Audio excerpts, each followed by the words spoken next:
September 11th, 2001. It began like any other morning. Flights departed on schedule. Airports moved passengers as usual.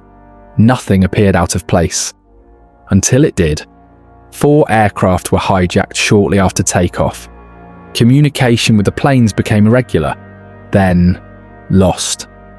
At 8:46 a.m., American Airlines Flight 11 crashed into the North Tower.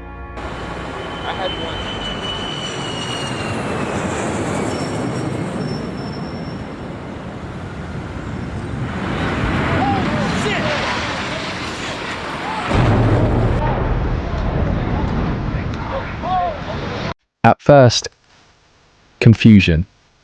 Was it an accident? A mechanical failure?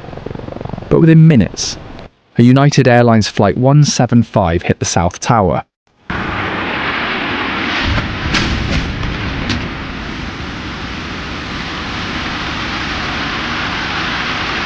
At that moment, it became clear. This was not an accident. Then another aircraft changed direction. American Airlines Flight 77. The aircraft moved toward Washington, D.C. At 9:37 a.m. It crashed into the Pentagon.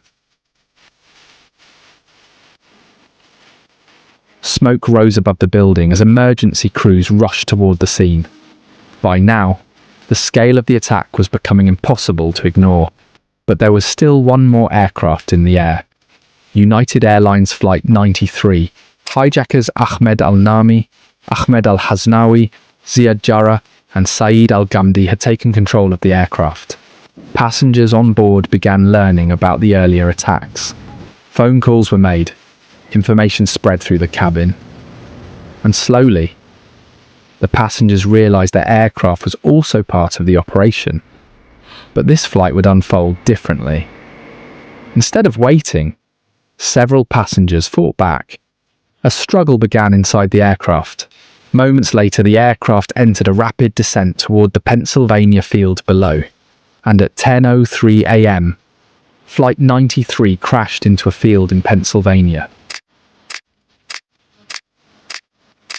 At the time of the attacks, President George W. Bush was visiting an elementary school in Florida.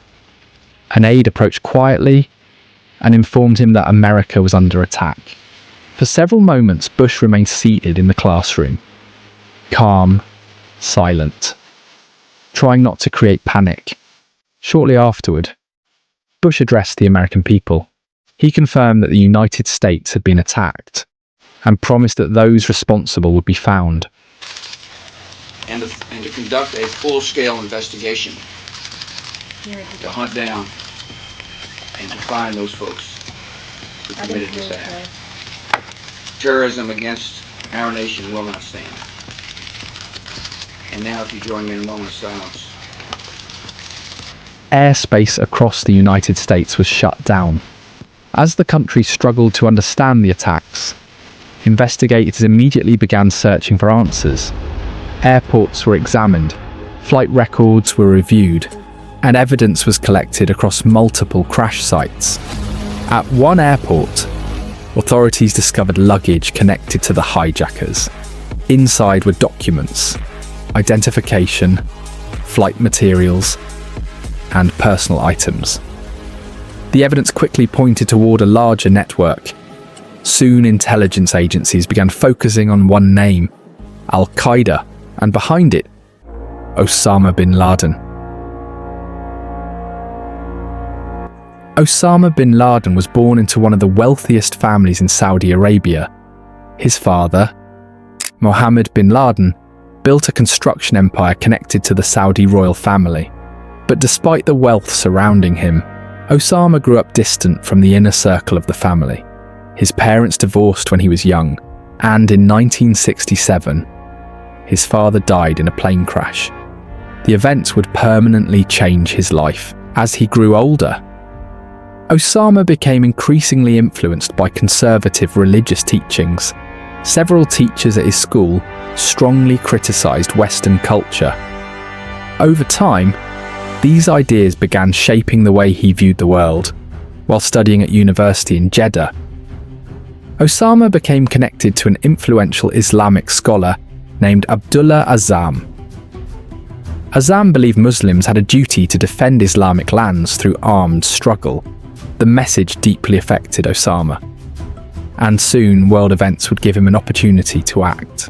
In 1979, the Soviet Union invaded Afghanistan. For many across the Muslim world, the war was seen as a fight to defend Islam against a foreign superpower. Osama travelled to Pakistan, near the Afghan border, using his family's wealth. He began funding and supporting Afghan fighters. Training camps soon appeared across the region. Foreign volunteers arrived from multiple countries.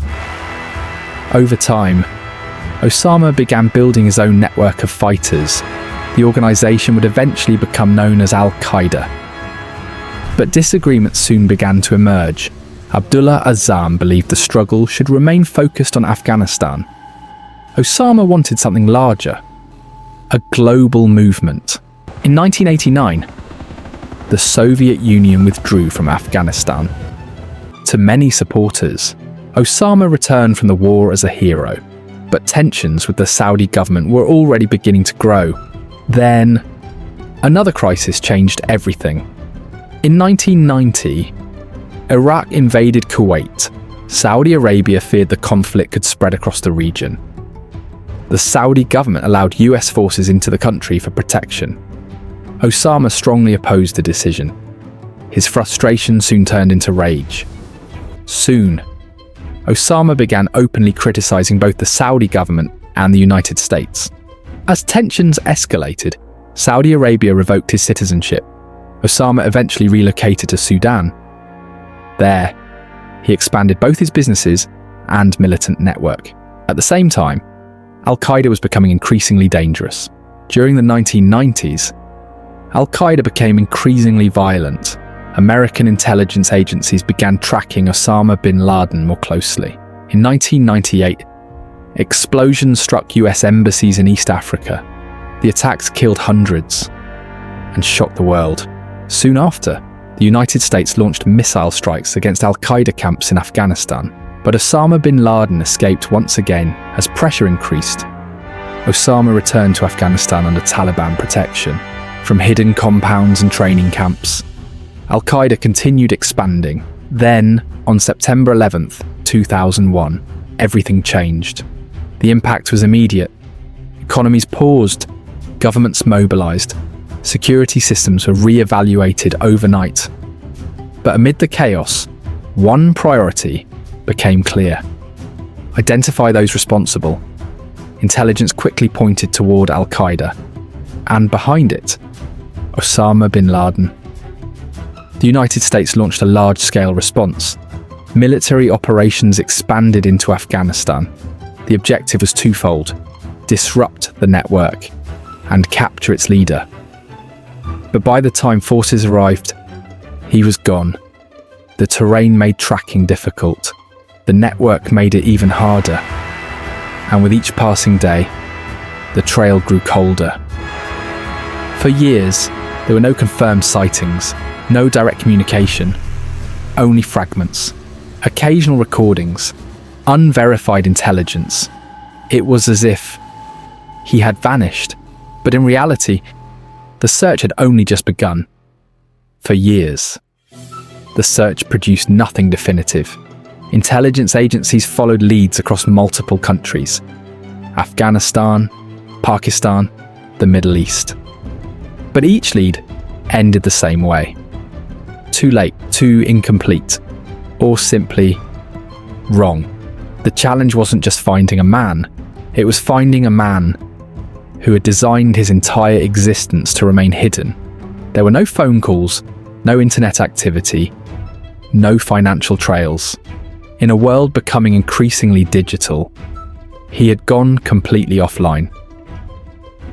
The breakthrough didn't come from advanced surveillance systems, it came from a name, a courier. Intelligence agencies had long suspected that Osama bin Laden relied on trusted messengers, individuals who could move between locations without drawing attention. One of those names kept appearing in fragments of intelligence. Not in direct connection to bin Laden, but close enough to raise questions. Analysts began focusing on this individual, tracking movements, identifying patterns, and slowly, those patterns began to converge. The trail led to a city in Pakistan, Abbottabad, a location not typically associated with hiding, which made it unexpected. At the center of this lead was a compound, large, unusually secure. Today's image is this, but Pakistani authorities demolished and strangely disconnected from the outside world. High walls surrounded the structure. Barbed wire lined the perimeter. There were no visible internet connections, no phone lines, and the residents burned their trash instead of disposing of it. Surveillance began, not openly, but quietly. High-resolution spy satellites monitored the compound from above, while the CIA deployed advanced stealth drones, including the RQ-170 Sentinel, to move silently through Pakistani airspace. Gathering electronic and signals intelligence without detection, observations were made from a distance. Patterns of movement, daily routines, the number of occupants. But there was a problem. No one inside was clearly identifiable. There were no clear images, no confirmation, only suspicion. And yet, the evidence kept building.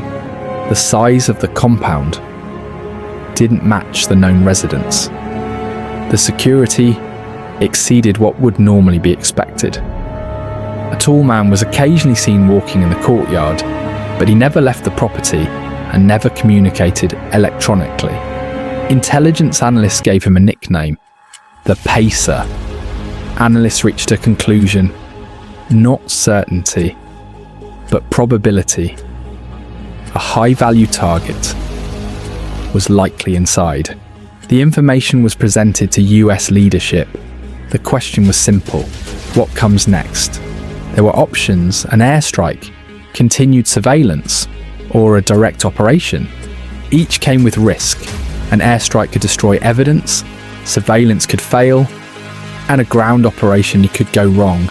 But it also offered something else: confirmation. And so, a decision was made. The mission would be covert. No public announcement, no external coordination, only a small group, with a specific objective. The operation would be carried out by United States Navy SEALs. Under the cover of darkness, helicopters approached the compound. The timeline was precise, every second planned. The team went to the compound. One of the first men encountered was Abu Ahmed al-Kuwaiti, a trusted courier linked to Al-Qaeda. A brief firefight followed.